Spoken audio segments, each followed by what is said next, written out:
Like how I was gonna literally go out and buy a bigger cupcake for this, and then I realized I had these tiny ones left in my kitchen. And I thought, you know what, this would be kind of fun to see if I do videos like this in the future, if I just can gradually get a bigger cupcake.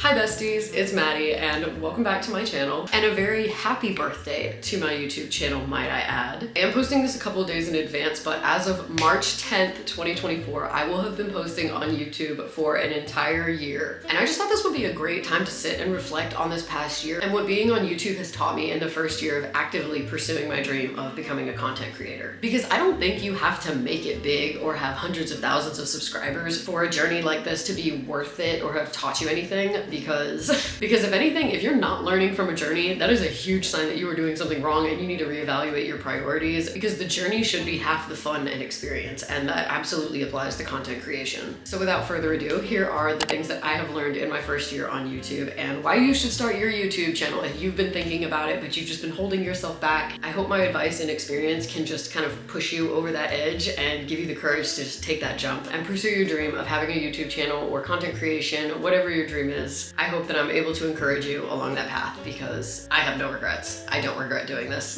The first thing I've learned in my first year on YouTube is actually confidence. Putting yourself in front of a camera and subsequently the entire internet as a whole is a very nerve-wracking thing, and it's not easy. But one thing you have to remember, and one thing that I kept telling myself in my first year, is that everybody starts at zero. Regardless of what social media platform they started on, every content creator you look up to and consider successful started exactly where you're at now. Everyone has had to build from the ground up, start from scratch, and get through that first cringy, awkward phase of learning how to sit and talk to a camera. I will say that practice makes perfect, and if I'm being quite honest, the only thing that helped me get through that awkwardness of talking to a camera is quite literally just talking to a camera. You really do just kind of have to keep going, keep hammering away at it, and then eventually you will get comfortable sitting and talking in front of a camera. Now, the only thing I get uncomfortable about is when my roommate is in the next room and I know she can probably hear me talking, but we're gonna get over it. We're gonna get over it, okay? Because confidence is not about being afraid of what other people think of you. You have to truly believe that what you have to say has value and it can touch the lives of others and make other people's lives better. That is something that will show as you put it into practice. I may not have a largely successful YouTube channel yet, but across some of my videos, I do have quite a few comments from some of you guys telling me how my videos have helped you, how you enjoy listening to me talk. To get comments like that with my channel at such a small size truly makes me feel so good about myself. And honestly, it's already boosted my confidence tenfold just seeing how many people are already responding to my videos and how many people I've helped already with my videos, even at the small size that my channel is currently at. And if you are someone who is still struggling with confidence, and maybe that is the thing that's keeping you from getting in front of the camera and really putting yourself out there, I'm gonna give you a little nugget of wisdom here that I used frequently last year when I was struggling with confidence. And honestly, I still use it to this day when I struggle with confidence. Instead of the term fake it till you make it, which in my opinion is not a term that I really agree with, I highly recommend you try a new term, which I call step into a new identity. The problem with faking it till you make it in terms of confidence is at some point you have to stop faking it. Like at some point you have to actually be confident or it's just not gonna work. Like you can't fake confidence for the rest of your life, especially in the realm of content creation. Like it really is the most necessary tool to putting yourself out there on the internet. And one way you can step into a new identity, because I know you're probably like, okay, well, how do I do that if I'm not confident? How do I step into an identity? All right, I had to make a slight adjustment to the lighting because my ring light back there was feeling a little too cool toned for me. So how do you go about stepping into a new identity? I highly recommend using this as a journal practice if you have the time. The new identity that you want to step into is that of the content creator you wish to be. What do they look like? What does their day look like? When they wake up in the morning, what's the first thing on their mind? What are they thinking about doing? Do they have a strong morning routine because they need to set themselves up for success for the day so that they can continue to script, edit, film, or are they gonna scroll TikTok for 3 hours? I don't know, but I have not been on TikTok in a very long time. I do not associate with the TikTok because I know how much of a rabbit hole it is. What kind of life do they live? What does a day in their life look like? Where are their priorities? Are they more worried about going out and having fun and spending money, or are they making sacrifices so that they can devote more of their free time to working on filming and editing, and what qualities and traits that person might have, and write them down, write them out, and look over them and see how many of those traits you already have yourself that maybe you've been overlooking, or maybe there'll be some traits that you realize you would like to acquire because they would help you along in your content creation journey and you need to develop them. Like confidence. This is really kind of just, you have to not be like me and forget things all the time, because I can be very forgetful sometimes. Maybe if you want to make this a note in your phone or somewhere where you can refer to it often, keep it on your person at all times and look back on it maybe when you're not feeling so confident. Look up to that future version of yourself that you want to be, who has that successful YouTube channel. Step into that person. Start thinking like them. Make choices based on what they would do. Think what choices they would make in the situations you're in throughout the day, and how they would respond to certain things as the content creator you want to be. And in turn, once you find that identity that you're trying to work towards and that you're really trying to step into, it really does just boost your confidence, because it's just so good having something to work towards. It's just so good. The more I shared tips and advice on how I go about chasing my different goals or dreams and how I stay productive throughout the day, alongside having to work a full-time job, and saw how people were responding to that, I was like, wow, I really am that. So the next thing that YouTube taught me in my first year as a content creator is actually to find beauty in the small things. Filming B-roll and vlog footage of my day, no matter how mundane or simple I think that the task is, it just allows me to emphasize or romanticize the little things in life. For instance, making my morning coffee. Making my coffee at home has been something I've been really trying to do this year so that I can reduce how much I'm spending on takeout and to-go coffees. And using it as an opportunity for my vlogs and filming more B-roll footage of it just really encourages me to think more creatively. So even if I include footage of me making a coffee in almost every one of my videos, I'm pushing myself to be more creative and try it with different angles and filming styles and just do different things. The next thing, and arguably one of the biggest things that YouTube has taught me and is still teaching me, is pushing myself out of my comfort zone. And you already know exactly what I'm about to talk about, and that's filming in public. I am still quite terrified of filming in public, if I'm being quite honest. And I will tell you this, if you are starting out for the first time on YouTube and you're really bummed out about having to use your phone because you'd like a nicer camera, bestie, let me tell you something, you're about to have it so easy when it comes to filming in public, okay? If people look at you filming in public on your phone, they're gonna assume you're just like FaceTiming your friend or chatting with someone. They're not gonna assume you're vlogging. But like, now that I have an actual camera and I just bought a small tripod for it so I can bring it with me in public, I'm really about to be pushing myself this year as far as filming in public and getting out of my comfort zone, because I'm not letting all of this money be invested for nothing. Like, I need my return on investment for this. In fact, one of my favorite YouTube creators, Hannah Elise, said this in her podcast a really long time ago, but it's really stuck with me, and I have it written down in like so many different places because I never want to forget it.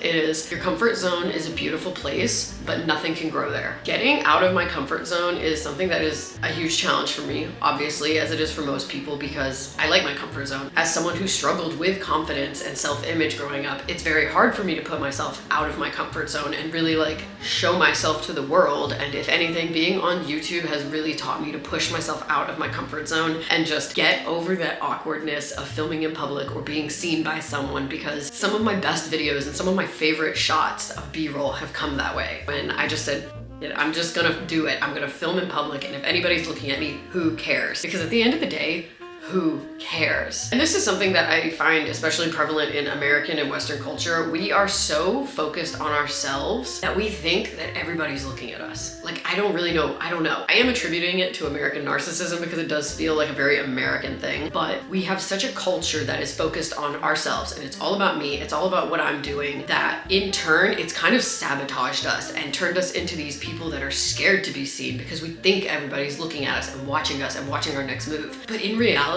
no one cares. Everybody is going about their day. Everyone has their own thoughts, fears, anxieties, worries, so many other things in the heads of everybody you pass on the street that I promise you, nobody cares if you're vlogging. Nobody cares if you're filming. And if I'm being quite honest, what happened to just carrying around a camera? My dad used to do photography, and he would carry a camera around with us all the time because he was always wanting to take pictures of us doing things. So like what's the difference if you're just going around filming and vlogging your life? Because maybe you want those memories for later down the road. Did anybody ever think about that? consider it from that angle. If you do get nervous about filming in public and vlogging in public, just tell yourself you're literally creating memories that you can watch later on down the road in life. I don't know, that may not actually help, but if it does, let me know, because I think I'm gonna try and do that next time when I'm filming in public and I get nervous. Overall, getting out of your comfort zone is an ongoing practice. I am nowhere near being done with it, so I really don't have too much more advice to share on this topic other than you just have to keep doing it. You have to keep getting out there because eventually it will get easier. Or at the very least, it'll get easier to ignore the thoughts in your head that are telling you people are watching you. The next thing that my first year on YouTube has taught me is how important planning and time management are. Oh my God. I did already make a 2024 goal of keeping a planner and sticking to it, but if I'm being quite honest, having a YouTube channel and having a weekly upload schedule has made me that much more of a planner. And if you are wanting to start a YouTube channel, but you're currently not using a planner or keeping track of any of your time throughout the week, especially if you're like me and you have a full-time job, go buy yourself a planner. Buy yourself a planner and stick to it. Even just writing out all of my shifts that I have at my full-time job throughout the week easily lets me see what days of the week or what times during the week I have free and available to devote to things like YouTube. Organizing your week and blocking off time to see when you could be scripting or filming or editing just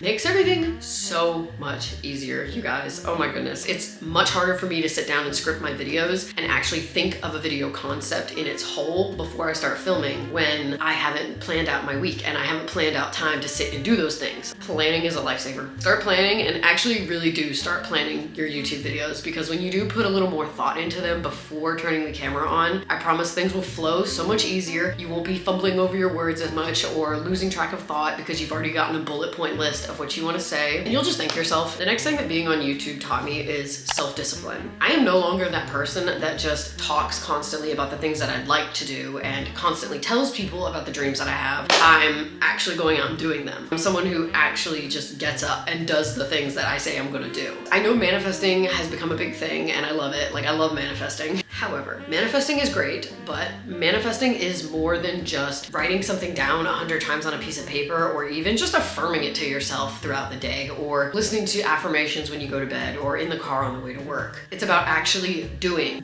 and using your energy to push those intentions out into the universe. At the end of the day, do you want to be that person that's like always talking about things that they want to do, but they are too scared to go out and get them? I'm gonna be so for real. I have people like that in my life, and I can tell you right now, when people are constantly talking to me about things they want to do, but they're showing no signs of actually putting the work in to get those goals or achieve that dream, bro, I check out of that conversation so fast. Like, they'll start talking about it and I'm just like, okay, cool, next. Do you want to be that person that is always talking about what they wish they could do but is hindering themselves? Or are you going to be that person that actually takes action and gets up and goes after your dream? And in turn, that self-discipline has also bled into other areas of my life as well. For instance, if you are a subscriber of mine, you know that I go to the gym not every morning, but I go to the gym frequently throughout the week, and I wake up very early to go to the gym. I am now a part of the 5 a.m. club, as they call it, because I wanted to prioritize getting up earlier so that I could get my workout done first thing in the morning before I go to work. It takes discipline to not hit snooze in the morning, to actually get up and get dressed, put some water on your face, take your pre-workout, and get to the gym. And in return,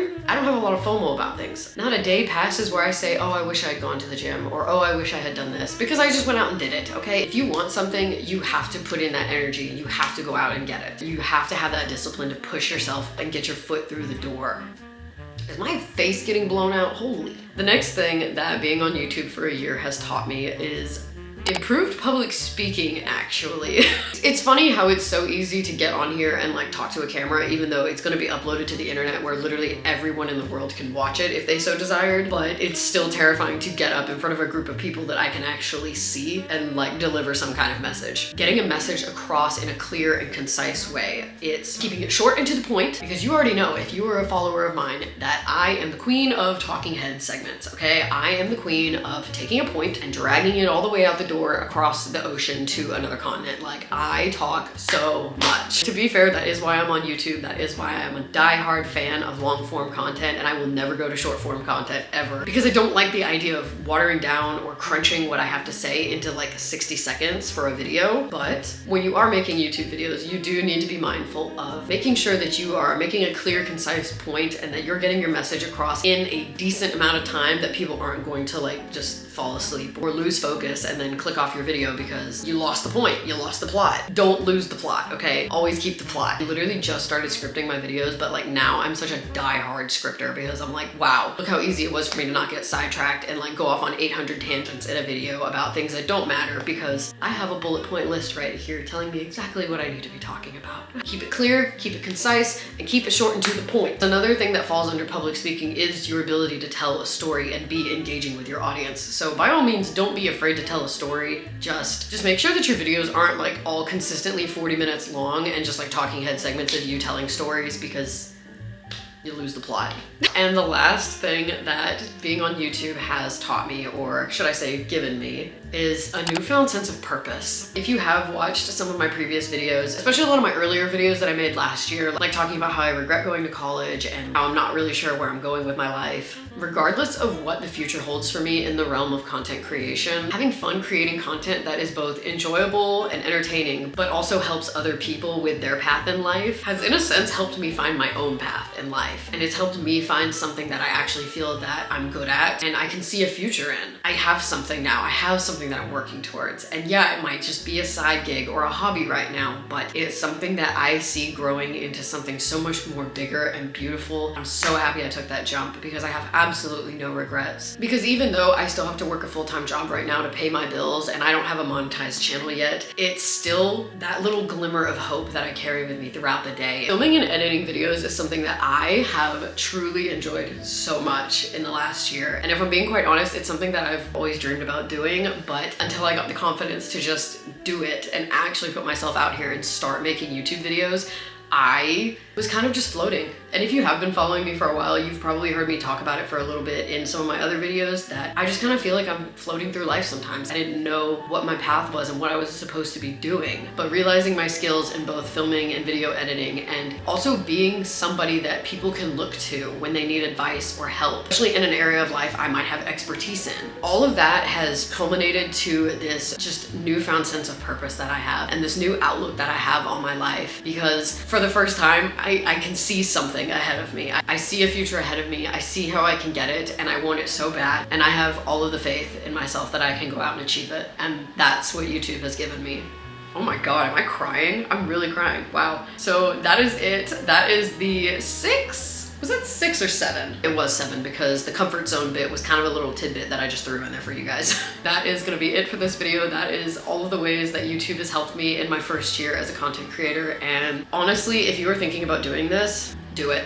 Just to do it. Nike, please don't sue me. Just do it. Take that first step. Yes, it's gonna be awkward. Yes, it's gonna be uncomfortable. Yes, you might fumble over your words. Yes, your first video might not be perfectly edited and polished to perfection. But one more thing I'm gonna leave you guys with before I go: let go of perfectionism. Nothing is perfect. Your best video will never be perfect, but just nothing will ever be perfect. We will never be perfect human beings, and that is the beauty of life. And that's honestly the beauty of YouTube, because everybody here is so different. I follow so many different creators that I get different things from, but they all live their lives in such a vastly different way, and they create their content in such a vastly different way. And I am just so blessed to be in a time where I can pull inspiration from so many different people in different areas of life. If you think you have nothing to offer the internet, if you think you have nothing to offer YouTube, first of all, I'm gonna tell you right now, that's a lie. Your life matters. Your life has value. The things you say and do have value and do matter, and they can reach and touch other people, because I've already seen it on my channel, and I cannot wait for where my channel is going to be a year from now. Maybe I'll do a second birthday video in a year, and we'll just like look back on this video and see where we've come. But thank you so much if you stayed this long in the video and you've listened to what I have to say. I appreciate it so much. Comment down below if you are a new YouTube channel, because while I do enjoy looking up to the bigger content creators that I follow, I do also like connecting with smaller creators, because we're all in this together, okay? This is like, we're all in this rat race together. And if I'm being quite honest, it's not even really a race, okay? Because there's so much internet out there. The internet is ever expanding. And that's the other thing about YouTube. You have no one to compete against. I know you probably think you do, because there are bigger YouTube creators out there that maybe you idolize or really pull inspiration from because you wish your videos looked like theirs. Please don't forget your individuality. Please don't forget what you have that makes you unique, because that could quite literally be the thing that brings your audience in. That could be the thing that creates your community here on YouTube. Kind of on a roll, and I feel like I I just keep dropping all these little truth bombs for you guys, but I'm gonna leave it there. I'm gonna leave it for another video.